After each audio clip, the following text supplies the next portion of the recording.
आपकी आज्ञा हो तो एक श्री यमुना जी का छोटा सा विषय है, उसकी चर्चा। जैसा कि सब जानते हैं कि श्री यमुना जी का प्रदूषण के बारे में सभी लोग जानते ही हैं, वर्षों से जानते हैं। लेकिन कोरोना काल के बाद में कुछ परिस्थिति में परिवर्तन आ गया है। अभी तक हम सभी लोग ये मानते थे कि श्री यमुना जी को परिश्रमित जो प्रदूषण कर रहा है उसका 80% कारण दिल्ली है। ये हम सरकारों के मुंह से भी सुना करते थे, तो हमारे भी मन में ये बात घर कर गई कि दिल्ली वाला पानी बंद हो जाएगा तो यमुना जी शुद्ध हो जाएंगे। परंतु कोरोना काल में ये बात जो है वो गलत साबित हो गई। कोरोना काल में गंगा जी, यमुना जी सारी शुद्ध हो गई थी। आप रिपोर्टों में भी देख सकते हैं, अखबारों में भी देख सकते हैं, और स्वयं प्रत्यक्ष भी जो है वो लोगों ने देखा हुआ है कि कोरोना काल में यमुना जी कितनी शुद्ध हो गई थी। तो क्या दिल्ली बंद हो गई थी? दिल्ली का पानी नहीं बंद हुआ था। दिल्ली का पानी जस की तस आ रहा था। तो कैसे फर्क पड़ गया? फैक्ट्रियां बंद थी। फैक्ट्रियां बंद थीं क्योंकि उनमें कार्यकर्ता लोग थे, वो भय के कारण से अपने अपने गांव जो है चले गए थे। इसलिए मूल कारण प्रदूषण का फैक्ट्रियां हैं, न कि दिल्ली का प्रदूषित जल। तो अब बात हमारे सामने किसी ने स्पष्ट नहीं की, पर भगवान कृष्ण ने या श्री यमुना जी ने स्वयं इस बात को स्पष्ट किया कि देखो मुझे गंदा करने वाले कौन हैं।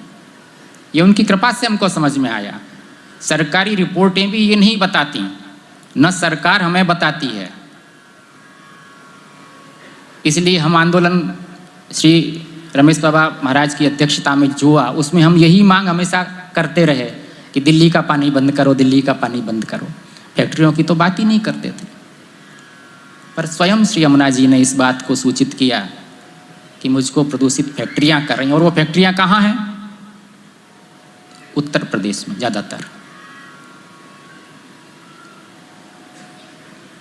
हिंडन जो नदी है, आप तो बंसल जी हैं, सब जानते हैं, यमुना जी के विषय में आपने बहुत कार्य किया है।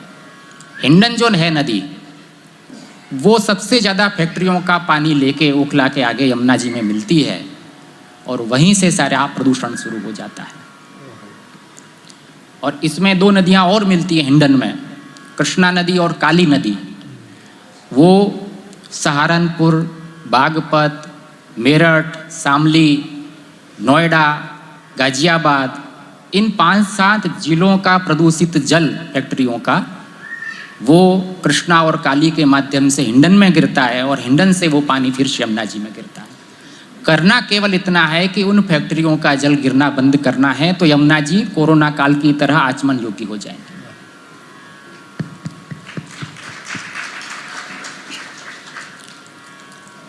तो इसके लिए कुछ कार्यक्रम भी आरंभ किए गए हैं, जो अभी केवल सोशल मीडिया पर ही हैं, क्योंकि सरकार अपनी ही है, इतनी बात स्पष्ट है। और ये कार्य अगर होगा तो इन्हीं की शासकत्व में होगा, अन्यत्र तो ये हो नहीं सकता है। इतना तो हमारे अनुभवों से स्पष्ट है, पुराने अनुभवों से। लेकिन सरकारें क्या होती हैं कि जो चीज़ें जनता के मुद्दा बनती हैं तब उसको वो करती हैं। सीधी सी बात तो ये है। रोटी, कपड़ा और मकान ये सबका मुद्दा है, तो उन्होंने इस विषय में काम किए ही हैं, कई सारे अच्छे काम किए हैं। ब्रज के लिए भी कई अच्छे काम कर रहे हैं, यहाँ भी उन्होंने अच्छे काम किए हैं। तो केवल हम उनसे जाके मिल लेंगे तो काम नहीं होगा।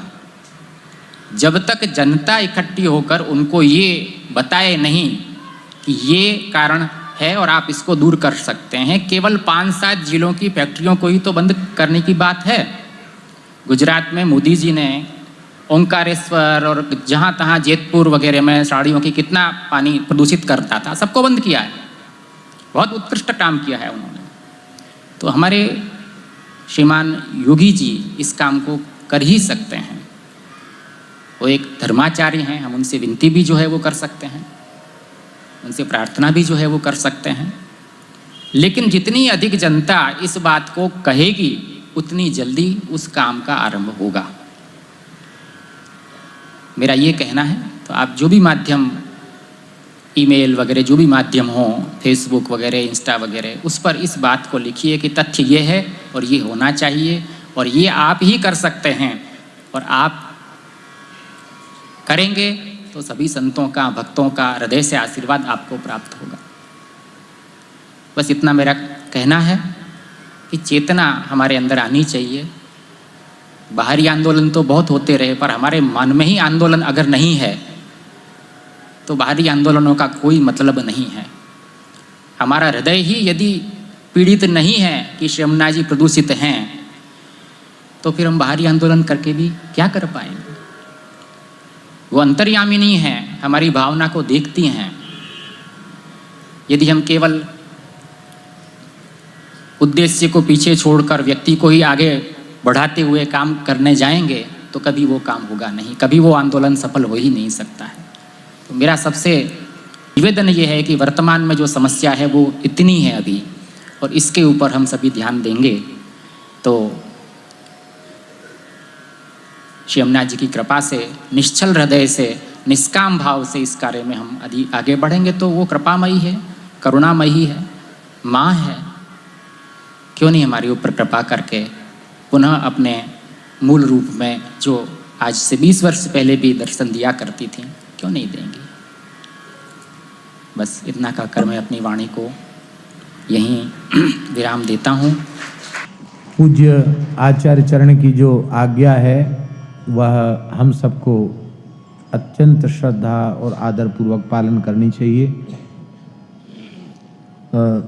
एक पत्रक आप श्री कृपा करके, यदि आज रात्रि में कुछ बना हुआ पत्रक आपके उस पे आ जाए, संदेश क्या कहते हैं उसको, व्हाट्सएप पे आ जाए, तो उसको आधार बना करके एक पत्रक यहाँ के गौशाला के पैड पर और श्री मलुक पीठ के पैड पर उसको लिख लिया जाएगा, और सभी श्रोताओं की ओर से एक प्रार्थना पत्र प्रधानमंत्री को भी और मुख्यमंत्री को, दोनों को ही दिया जाना चाहिए।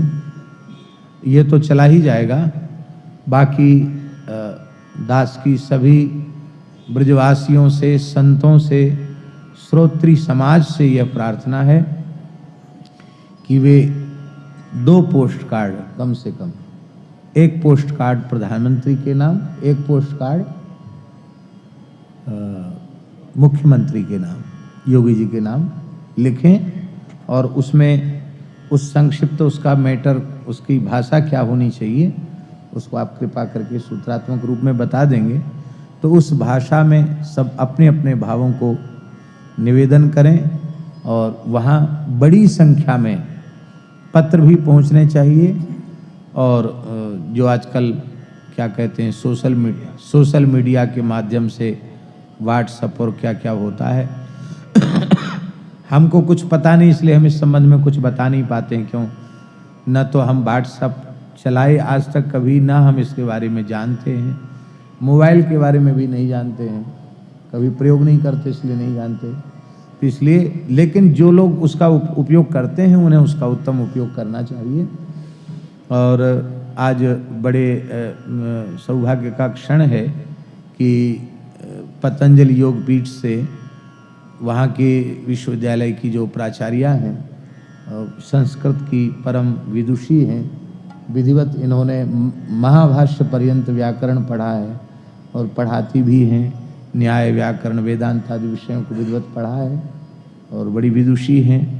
तो हम इनके माध्यम से चाहेंगे कि अपने पतंजलि योग पीठ के परिकर के द्वारा भी एक पत्र यदि मुख्यमंत्री जी और प्रधानमंत्री के लिए जाएगा, तो हम लोग तो बहुत छोटे छोटे लोग हैं और आपका प्रभाव, नाम सब बहुत बड़ा है। तो आप लोग जाएंगे, आप लोगों की तरफ से जाएगा तो उसका प्रभाव और अधिक बढ़ेगा। तो हम ये भी निवेदन करते हैं कि शक्य तो है ही है, शक्यता की बात तो आचार्य चरण ने कह दिया, अशक्य नहीं है, ये सब संभव है। और पूज्य योग ऋषि स्वामी श्री रामदेव जी महाराज तो गंगा जी के लिए, यमुना जी के लिए, गाय के लिए, योग के लिए, भारतवर्ष के सभी जो नैतिक मूल्य हैं उनके संरक्षण के लिए वे समर्पित ही हैं, इसमें कोई संदेह नहीं है। लेकिन उनको भी उनका भी ओर से पत्र जाए, पूरे पतंजलि योगपीठ की ओर से पत्र जाए तो उसका भी प्रभाव होगा। और ये अत्यंत आवश्यक है, क्योंकि हम चाहे जितनी प्रगति कर लें, विकास कर लें, हम शुद्ध जल नहीं दे पा रहे हैं तो हमारी प्रगति या हमारा विकास किस काम का। और ये बात बिल्कुल सही है, यमुना जी के किनारे पानी तो मीठा है, लेकिन यमुना जी के जिन स्रोतों से उसमें जल आ रहा है उसको पी करके प्रायः लोगों का पेट खराब हो रहा है, अनेक बीमारियां उनको लग रही हैं, क्योंकि वो जो स्रोत आ रहा है वो दूषित जल का ही आ रहा है। तो ये एक बहुत बड़ी समस्या है। अभी कुछ दिन पूर्व की बात है, अभी तो बहुत दिन नहीं हुए, इस बार तो यमुना जी ने खूब कृपा की, बड़ा खूब जल था यमुना जी में। अभी कुछ दिन पूर्व बहुत बड़ी संख्या में मछलियां यमुना जी में मर गई थी, बहुत बड़ी संख्या में। और दास तो चाहे जैसी स्थिति रहे, अब क्या करें, हमारा थोड़ा शरीर वैसा जवाब दे जाता है। नहीं तो पहले तो वर्षों तक नित्य यमुना स्नान किया, अब पर्व पर हों और यमुना जी के किनारे हों तो जल हमारे लिए तो दिव्य ही है। हम तो एकादशी हो, अमावस्या हो, पूर्णिमा हो तो यमुना जी में गोता लगाए बिना मन हमारा मानता नहीं है, तुम गोता लगाते यमुना जी में, वो बड़ी कृपा है यमुना जी की। लेकिन वस्तुतः उनका आध्यात्मिक दिव्य चिन्मय रसमय स्वरूप तो उसमें विकृति त्रिकाल में भी संभव नहीं है, पर उनका जो भौतिक स्वरूप दूषित है, ये हम सब लोगों के लिए बड़े दुख की बात है और लज्जा की बात है कि इतने लंबे समय से ये त्रासदी हम सब झेल रहे हैं और फिर भी इसका समाधान नहीं हो पा रहा। और समाधान भगवान ने कोरोना के काल में हम लोगों को सुझा दिया, केवल फैक्ट्रियों का दूषित पानी यमुना जी में आने से रोक दिया जाए, उतने से ही समाधान हो जाएगा। और वो दूषित जल रोका जाए, कहाँ भेजा जाए, कैसे भेजा जाए, इसके भी सारे माने साधन हैं।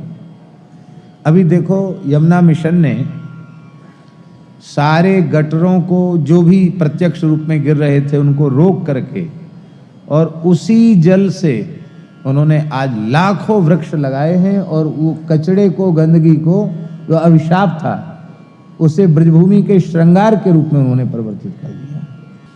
तो इच्छा शक्ति का अभाव है, यदि चाहें तो उससे और कार्य करके उस दूषित जल को जाने से रोका जा सकता है। अथवा जब सरकार राष्ट्र के हित में बड़े बड़े फैसले लेती है तो प्रत्यक्ष रूप में जो गंगा यमुना के स्वरूप को विकृत करने वाली फैक्ट्रियां हैं उनको तत्काल स्थानांतरित भी किया जा सकता है।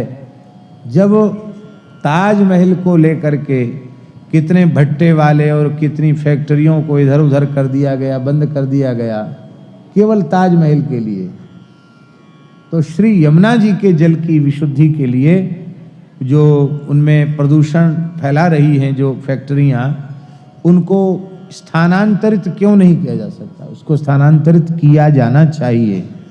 और एक दुखद पक्ष हम और आपके सामने प्रस्तुत कर रहे हैं, ये पशु वधशालाओं का जो दूषित रक्त मिश्रित, जो पशुओं के अवशेषों के उससे मिश्रित अथवा जो मद्य की फैक्ट्रियां हैं उनसे मिश्रित जो दूषित जल जा रहा है, उसमें कितना मांस को धोने और डिब्बों में पैक करने के लिए कितने अधिक मात्रा में जल का प्रयोग होता है, वो सब आंकड़े दिए हुए हैं। और कितना जल का नाश है और उससे नदियों का सर्वनाश है, धरती का सर्वनाश है। और हम लोग जिन गंगा यमुना को अत्यंत पवित्र मान करके आचमन करते हैं और हमारे मुख में वो अखाद्य और अपेय भी उस जल के माध्यम से भीतर जाता है, यह भी एक हिंदू सनातनी समाज के साथ बहुत बड़ा धोखा है, छल है, उसकी श्रद्धा का तिरस्कार है। इसके लिए संगठित होकर के सभी लोगों को प्रयत्न करना चाहिए। पूज्य आचार्य चरण की जो वेदना है, हम सब उस वेदना में सहभागी हैं और आप वल्लभ कुल के वर्तमान समय के एकमात्र ऐसे आचार्य जो बड़े लाल जी और आप भी, आप बड़े हैं कि वो जो बड़े, वो बड़े हैं, तो बड़े पूज्य बाबा महाराज आचार्य चरण और आप भी पूरे समर्पित भाव से यमुना जी के कार्य में लगे हैं।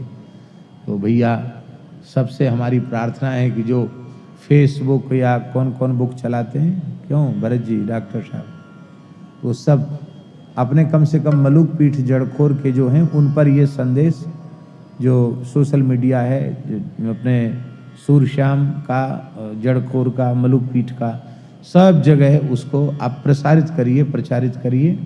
और व्यक्तिगत रूप में भी लोगों ने अपने अपने क्या खोल रखे हैं, खाते कहते, क्या कहते हैं, खाता खोलना कहते, क्या कहते हैं, हाँ, सोशल मीडिया अकाउंट खोल रखा हो जो व्यक्तिगत लोगों ने उसका प्रयोग करते हैं, क्या फेसबुक कहते, फेसबुक चलाते हैं और फेसबुक चला के घोर नरक में जा रहे हैं। स्त्री पुरुषों का पतन हो रहा है, चरित्र का पतन हो रहा है।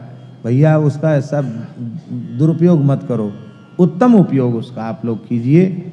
जो इस प्रकार से उसका फेसबुक का बढ़िया उत्तम उपयोग आप कीजिए। आजकल सब संभव है, आप लोग करिए। नारायण नारायण। माई मेरे श्याम